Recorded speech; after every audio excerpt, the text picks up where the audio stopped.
Bonjour Thierry. Bonjour Philippe, le retour. Eh oui, je suis revenu vite avec un nouveau t-shirt. Ouais, un beau t-shirt, voilà. Magnifique. Eh bien voilà, pour cette semaine, nous allons commencer par notre toute image. Nous parlerons entre autres des sans-papiers exploités, du revenu minimum pour les jeunes et de Sanofi. Puis bref de lutte, du SMIC, de la PHP, du Ségur de la Santé, d'ArcelorMittal et d'Ineos. Nous continuerons par le comment ça va avec Nathalie Gomez-Luc, infirmière psychiatrique à l'hôpital de Martigny. Puis nous enchaînerons sur le gros plan. Le gros plan cette semaine, ce sera sur la situation du fret à Miramas, avec Robin Matta. Parole de parlementaire, avec Laurence Cohen, sur le pôle public de la santé. Puis premier de cordée, avec Anne Lopel, puéricultrice de crèche. Et enfin, notre page culture.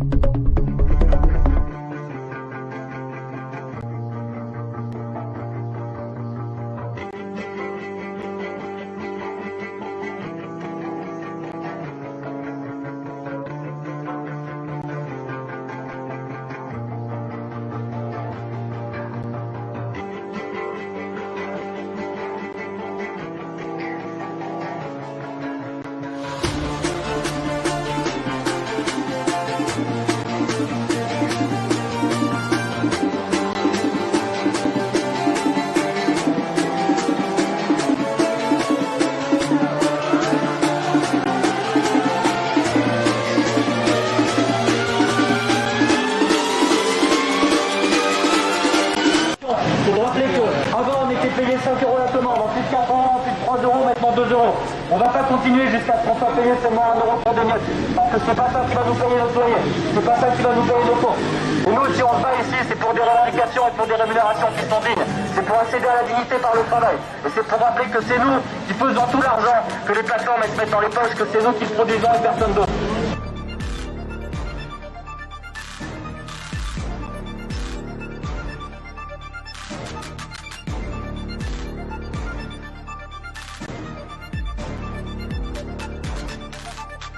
À ceux de notre classe qui se vendent pour 4 pièces. À ceux-là, nous leur disons, vous trahissez les vôtres. On laisse savoir ce qu'elle entend, ce qu'elle voit, sa mémoire, son histoire, son savoir, ce qu'elle croit. On laisse savoir ce qu'elle prétend et ses choix. La rouge, la somme des femmes, des hommes autour de moi. On laisse savoir ce qu'elle entend, ce qu'elle voit, sa mémoire, son histoire, son savoir, ce qu'elle croit. On laisse savoir ce qu'elle prétend et ses choix. La rouge, la somme des femmes, des hommes autour de toi. La rouge, héritière du sang versé de ses résistants, descend du saboteur, classe ouvrière, prolétaire combattant. Un hermétisme parcourt ses artères. Hermétique aux toiles, cultisse en face de la barrière. La rouge rancunière du caractère s'est calmée. Naguère la fière en guerre contre les teams du monde entier. Fallait pas tester les grands, port de bouc mais les gangs. Tu vas même si tu restes dans la défaite, lève-toi à prendre. La rouge vit dans la tête, fait des affaires élémentaires. La survie, le moteur, le trafic qui est alimentaire. L'enfer des journées longues quand elle tire la langue. Rien dans la pense pour le chômage, c'est la meilleure cliente. Aujourd'hui, ce que nous voulons, c'est la régularisation de tous les livrets fugitifs et continuer à travailler.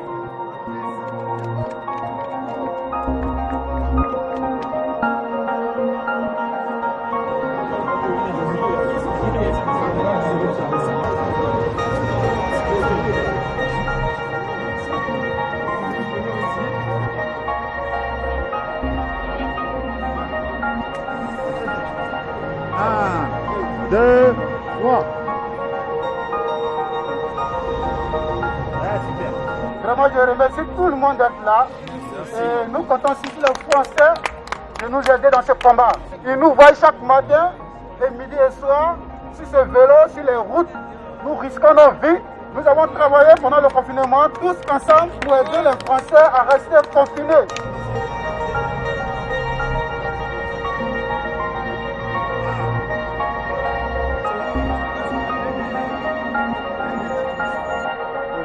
Oui, c'est dur d'avoir 20 ans, mais le plus gros problème pour eux n'est pas de louper des apéros, mais de croire en l'avenir, d'avoir espoir en l'avenir. Et cet espoir, il passe aussi par une vie décente maintenant. Vous avez mis en place une aide exceptionnelle de 150 €, mais quand on doit payer un loyer de 500, même avec une bourse et un montant maximum d'APL, on est loin du compte. Bon nombre d'étudiants n'ont plus de petits boulots et ne peuvent plus compter sur l'aide des parents qui subissent eux aussi la crise. Un nombre inquiétant est en détresse psychologique. Certains d'entre eux avouent sauter des repas à défaut de pouvoir en faire 3 par jour.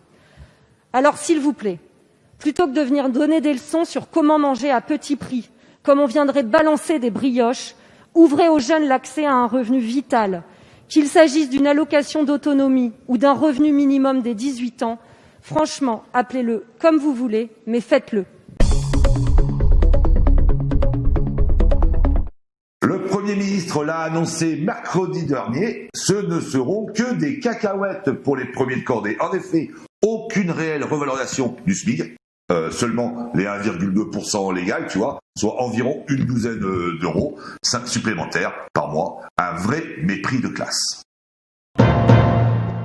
On ne vous en parlera pas dans vos journaux télévisés ou écrits, à l'exception de l'UMA et de la Marseillaise. EDF, entité intégrée publique, va être démantelée. GDF, déjà mal en point, va être bradé. Très gros mouvement de grève un peu partout en France, dans les centres de production, dans les agences. Mais pas un mot. Les salariés sont très mobilisés avec, à l'unanimité des centrales syndicales, un dossier dont nous reparlerons très vite, d'autant qu'une grève est annoncée pour le 10 décembre. Ouais, une grosse grève d'ailleurs. Parce qu'en fait, c'est le projet Hercule, les autres projets sur Engie. Et là, effectivement, c'est très grave et effectivement, silence radio. Alors que l'AP-HP voulait fermer les urgences de l'Hôtel-Dieu, rappelez-vous, on en a parlé, ça rappelle Philippe, il y a 3 semaines, un mois, dans un des premiers numéros des luttes, on avait fait un reportage d'ailleurs, enfin on avait montré un reportage. La vigilance de la CGT et la mobilisation sociale et politique ont fait reculer la direction sur son projet néfaste. Dans un courrier adressé au personnel, elle annonce justement la réouverture des urgences pour le 16 décembre 2020, prétextant qu'elle avait dû prendre cette mesure dans le cadre de la crise sanitaire. L'AP-HP souhaite pourtant toujours vendre une partie de l'Hôtel-Dieu. Le combat continue. On vous en parlait il y a 15 jours, les agents hospitaliers travaillant dans le médico-social sont toujours très énervés. Comme ceux du SIAD, le FAWET, mobilisés afin de faire entendre leur colère face au Ségur. Même travail, même salaire, ne lâchons rien. C'est justifié. Et justement, par rapport aux mouvements sociaux des Ségur, il y en a partout en France, et à Martigues, ça continue. Alors c'est un conflit, encore une fois, dont on ne parle pas ni dans la presse régionale, hormis dans la Marseillaise et peut-être à Nice matin, mais on n'y est pas. Il y a 9 jours de grève déjà à l'ASPI Nice. L'ASPI, c'est une entreprise qui travaille dans le bâtiment. Alors c'est l'ASPI Nice, l'ASPI à Marseille, l'ASPI à Port-de-Bouc. Et d'ici janvier 2021, un accord de modulation du temps de travail va rendre les salariés corvéables à souhait. Ils pourront travailler ainsi de 21 heures à 44 heures par semaine, mais toujours avec une rémunération en 35 heures. Donc l'accord d'entreprise signé, devine, par la CFDT et par la CFE-CGC en octobre dernier, prévoit justement que les salariés seront prévenus 48 heures à l'avance du nombre d'heures travaillées dans la semaine à venir. La CGT, bien sûr, a fustigé également la perte du pont de l'Ascension et une remise en question du taux de rémunération pour les horaires de nuit. Les cheminots CGT de Lyon, en lien avec un collectif citoyen des élus régionaux, ont manifesté le 3 décembre à la Brévenne, proche de l'agglomération de Lyon, pour demander la réouverture de cette ligne SNCF, pour y remettre du fret et ainsi ôter des camions sur toutes les routes. Tous ensemble pour un service public ferroviaire de qualité. Belle initiative. Alors Philippe, des nouvelles de nos camarades du livre qui distribuent les journaux, on était les voir, de toute la région de Marseille et puis du Var aussi. On vous parlait de la création d'une SIC avec au capital, ça sera un capital de 1,8 million d'euros environ. On devrait retrouver l'État, les collectivités territoriales et les salariés. Miramas, donc la ville de Miramas, est donc entrée au capital de cette SIC. D'autres communes devraient suivre, sont pressenties comme celle de Port-de-Bouc, Martigues, Vitrolles, Marseille et encore d'autres. ArcelorMittal allait vendre sa filiale Industil. Ce sont nos amis belges qui ont levé le lièvre, confirmé ensuite par le sidérurgiste indien. Industil fabrique une grande diversité de produits, mais surtout des aciers de haute performance pour l'industrie du pétrole et pour les éoliennes. Industil, c'est 2000 salariés, dont 1000 en Belgique, à Charleroi. Les autres sites sont situés en France, dans la Loire, à Châteauneuf-Saint-Chambon, au Creusot et à Dunkerque. Elle a aussi un centre de recherche et développement au Creusot. Surveillons de près cette annonce qui n'augure rien de bon. Tout à fait, ouais. Connaissant ArcelorMittal. Alors, c'est pas Chambon, c'est Saint-Chamond. T'as fourché un peu, mais c'est pas grave. Saint-Chamond, dans la Loire. Ineos, le chimiste britannique qui fait feu de tout bois et qui sponsorise une équipe de vélo, qui aussi sponsorise l'équipe de foot, je crois que c'est l'OGC Nice, va bientôt maintenant racheter le site de production de la Smart. Eh oui, à Ambach. Daimler, actuel propriétaire du site qui compte 1500 salariés quand même, avait annoncé en juillet la délocalisation de sa production en Chine pour 2022.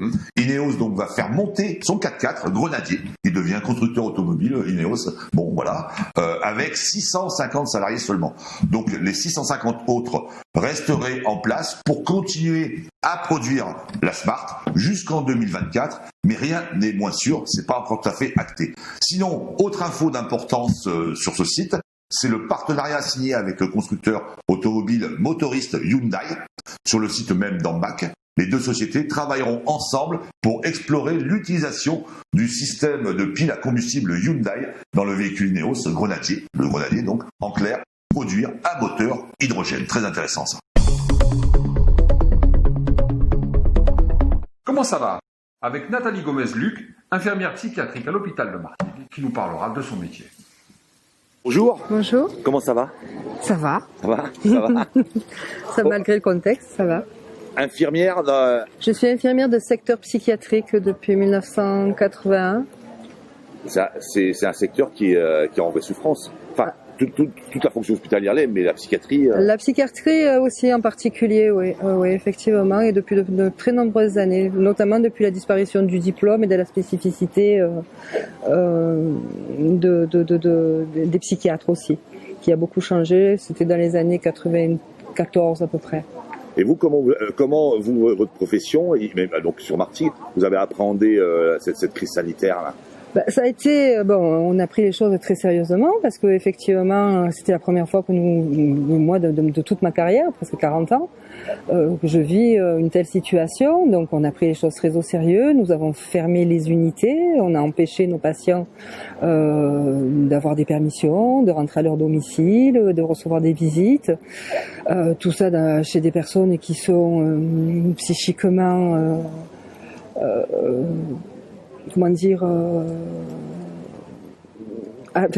fragile, en crise.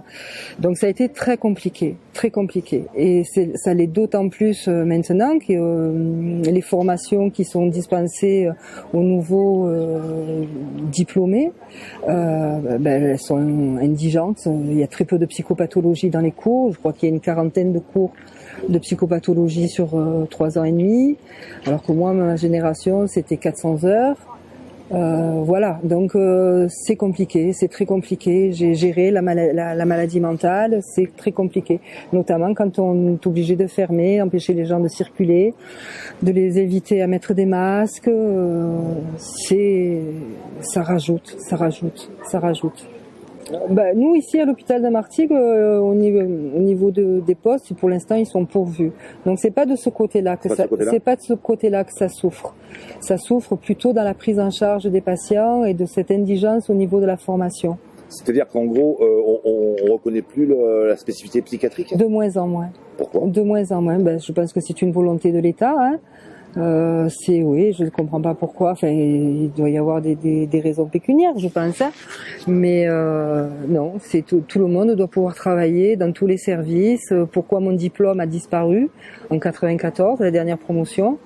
Je ne sais pas. Donc maintenant c'est beaucoup la psychoéducation, c'est gérer les choses par le symptôme et non pas par la maladie. Tel symptôme, tel médicament.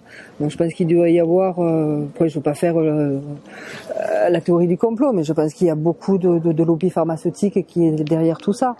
Je pense qu'il y a des parts de marché à prendre même sur la psychiatrie. Il y a beaucoup de parts de marché à prendre sur la psychiatrie. Ça veut dire qu'en gros, avant, on accompagnait quand même beaucoup plus le psychiatre autour, le patient autour de son environnement. Absolument. Le patient. Donc nous, on travaille selon la sectorisation. d'accord? Donc le patient autour de son environnement. Et il y a tout un dispositif qui est fait. Il y a l'intra-hospitalier où les choses sont, la maladie peut être gérée dans les moments de crise. Ensuite, le patient réintègre son domicile, son environnement social.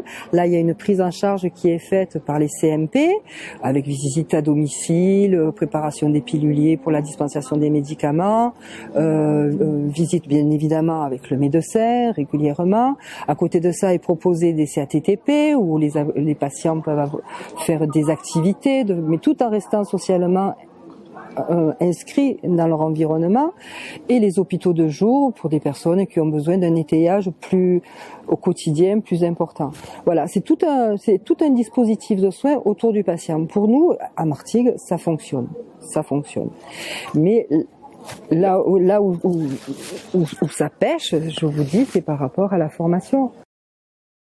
Le gros plan cette semaine, c'est le fret de Miramas dans les Bouches-du-Rhône, pour ceux qui n'habitent pas les Bouches-du-Rhône, avec Roba Mata qui nous explique la situation très mal en point du fret dans notre région. La gare de triage de Miramas, elle est connectée avec l'ensemble des industries qu'on retrouve dans le golfe de Fos ou du côté de la Vera.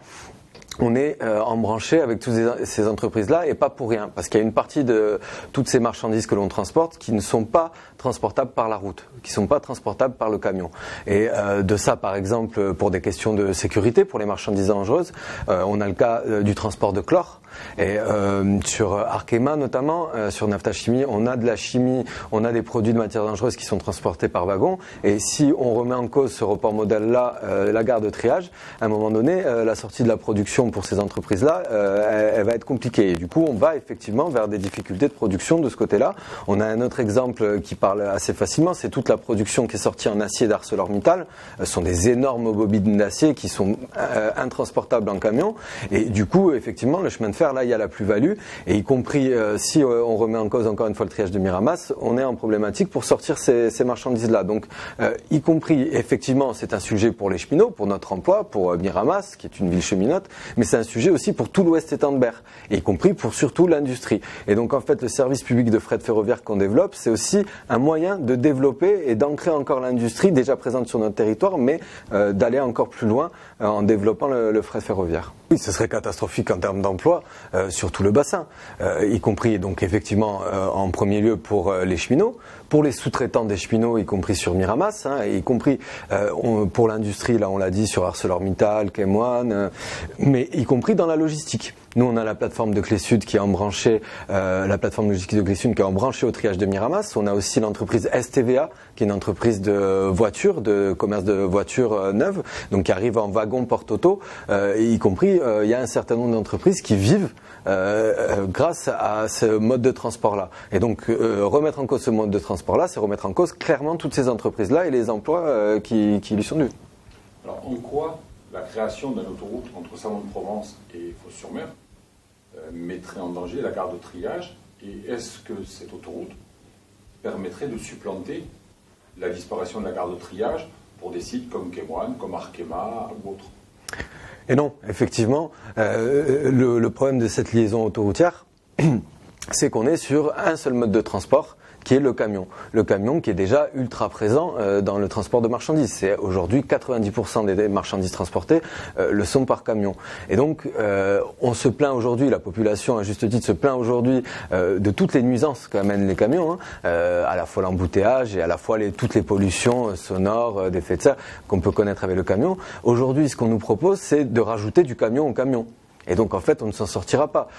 Si on veut fluidifier, on agrandit la route, mais du coup on augmente le nombre de camions, et donc du coup la thrombose reviendra d'elle-même, et les pollutions ne feront qu'augmenter. Et on n'aura pas y compris de développement pour toutes les entreprises industrielles, à la fois de chimie et d'acier, qui elles veulent le report modal, ont besoin du report modal pour avoir un débouché de leurs marchandises.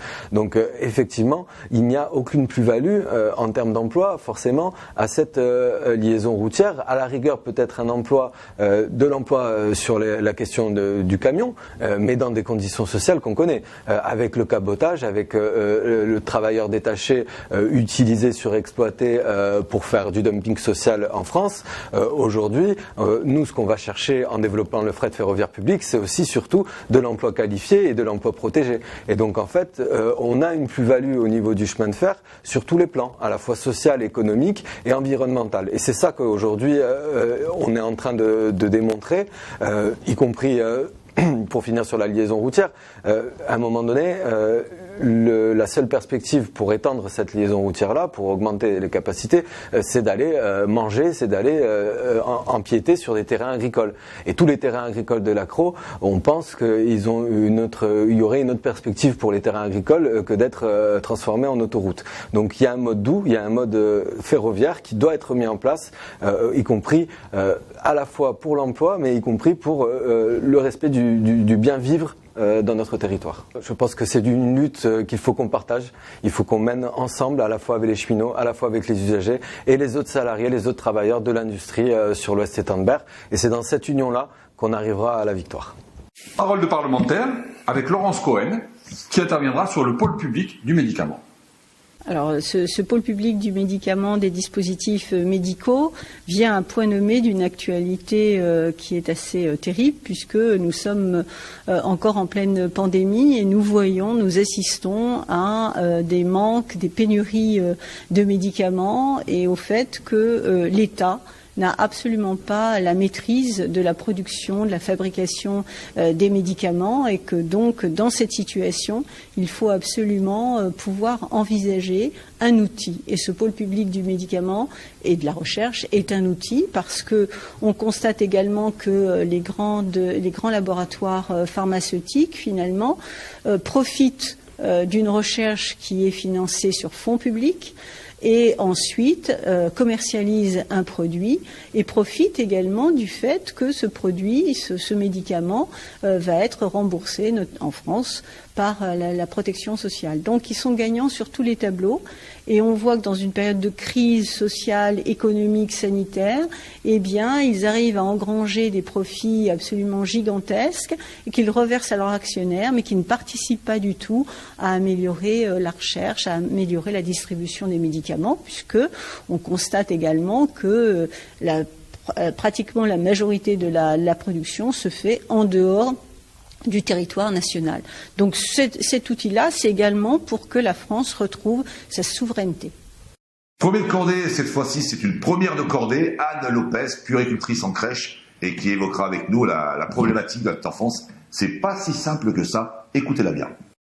On est en lutte aujourd'hui parce qu'il y a des ordonnances qui vont sortir courant du mois de décembre sur la réglementation de l'accueil dans les crèches, enfin plus généralement au niveau de la petite enfance, mais nous notre sujet aujourd'hui c'était plutôt les structures d'accueil et on est très inquiet de ce qui va devenir de nos métiers et du sens de notre métier si effectivement on n'a plus les moyens humains pour l'exercer au plus près de ces jeunes enfants qui sont très fragiles et très dépendants de nous. C'est-à-dire c'est quoi en fait en gros qu'est-ce qui a changé? En fait. Ce qui va changer, on nous fait part d'une charte à laquelle nous adhérons toutes, il n'y a pas de souci.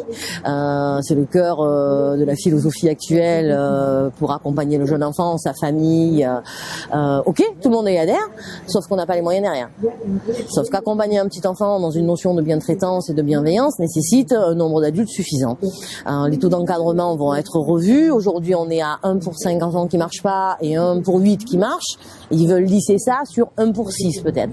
Mais on sait déjà que ça ne suffira pas.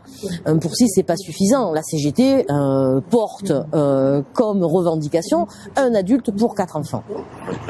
Et ça, effectivement, ça permettrait aux professionnels de pouvoir accompagner le plus individuellement possible chacun de ces enfants, faire du lien social avec toutes ces familles que nous accueillons aussi.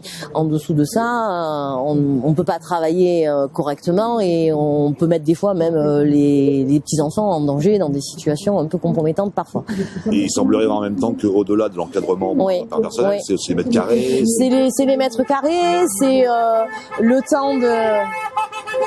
le temps de l'analyse des pratiques, mais c'est surtout aussi qui va évaluer la qualité de nos accueils. Actuellement, il nous semble que la PMI est l'institution la mieux formée pour évaluer notre qualité d'accueil. Sauf que dans l'ordonnance, ils préconisent que ce soit la CAF. Et là, on est jugé parti avec la CAF parce que c'est quand même l'organisme gestionnaire et financeur de nos crèches qui nous demande toujours plus de rentabilité. Donc, comment vont-ils évaluer notre qualité d'accueil s'ils nous donnent pas les moyens de pouvoir accompagner cette qualité? Donc là, on est vraiment très en colère que ce soit la CAF qui mène cette évaluation de la qualité. Oui, parce que ça veut dire qu'en gros, moins de qualité, moins d'argent. Sûrement. Sûrement, ça va être assujetti à des choses comme ça. Oui, ouais. Oui. Et puis comme il y a des plafonds au niveau budgétaire, de rentabilité, il faut qu'on ait un taux horaire dans le coût horaire d'une crèche, y compris dans une fourchette. Nous, on va demander plus de moyens, donc ça va coûter plus cher. Donc ça veut dire on va sortir de cette fourchette de financement pour la qualité. Mais si on n'a pas la qualité, est-ce qu'on aura aussi des financements? On ne sait pas. Ça, c'est le grand flou de toute façon, on ne sait pas. En fait, en gros, ça fonctionne plus ou moins bien en ce moment, même avec des difficultés Non, ça fonctionne pas bien. Non. Même On aujourd'hui. a vraiment une usure des professionnels d'un point de vue psychique aussi, parce que sortent de la journée de travail en disant j'ai pas fait ce qu'il fallait pour répondre aux besoins de ces petits enfants. Non, ça fonctionne pas bien déjà actuellement. Avec ce taux d'encadrement. Mais bien sûr, avec les taux d'encadrement de 1 pour 5 et 1 pour 8, ça ne fonctionne pas correctement. C'est pour ça qu'on est très en colère. Et on le dit depuis des années. Sauf que les politiques petite enfance, elles sont souvent passées un petit peu... on n'en parle pas vraiment du secteur petite enfance, sauf qu'il y a un vrai enjeu sociétal. La crèche, c'est quoi? C'est un accueil le matin jusqu'à le soir, avec des activités. C'est pas forcément des activités, c'est un accueil de petits enfants très jeunes. 0-3 ans, c'est très jeune, avec des temps d'éveil, des temps de vie autour d'un repas. C'est vraiment des temps de découverte pour ce petit enfant. Et pour ça, il faut des gens qui soient d'abord formés régulièrement tout au long de leur vie, avoir des temps de réunion, d'analyse de leurs pratiques en dehors du temps de travail. Donc c'est soit le soir après la fermeture et après une journée de travail, ou alors on accepte que sur notre temps de travail, on puisse organiser ces temps de réunion. Voilà. Donc c'est plus le cas en fin de compte demain. Demain, si c'est déjà là, c'est pas prévu déjà. C'est déjà pas prévu, donc ça risque pas. Oui. Mais ce genre de décret, c'est pour aboutir à quoi en fin de compte? À la casse du service public. On a une prolifération et un développement à outrance des crèches privées. Les crèches privées sont très contentes de ces nouveaux taux d'encadrement. 1 pour 6, ils disent ouais, on a gagné. Voilà. Le service public va au-delà de ça. Accueillir toutes les familles, accompagner toutes les difficultés sociales et humaines. C'est aussi ça l'accès au service public. Eh bien Philippe, on va terminer avec notre petit moment culturel, très très court. Cette fois-ci, un livre que peut-être très peu ont lu ou ne connaissent pas. C'est Émile Zola, oui, Les Mystères de Marseille. C'est aux éditions Les Fédérés, qui est en lien avec la Marseillaise. C'était en 1867, au temps difficile de mes débuts. Il n'y avait pas chez moi du pain tous les jours. Voilà, à lire, et puis un beau cadeau aussi à faire pour Noël. Il a été édité en juin 2016. On va terminer par notre festival du film documentaire avec la proposition que nous faisons sur la chaîne YouTube. Rejoignez notre chaîne YouTube, abonnez-vous à notre chaîne YouTube comme à notre page Facebook. Ça, c'est dit. Donc, le documentaire que nous vous présentons cette semaine, Des hommes véritables, de Dominique Mogard. Au revoir. Au revoir. Et à la semaine prochaine. À la semaine prochaine.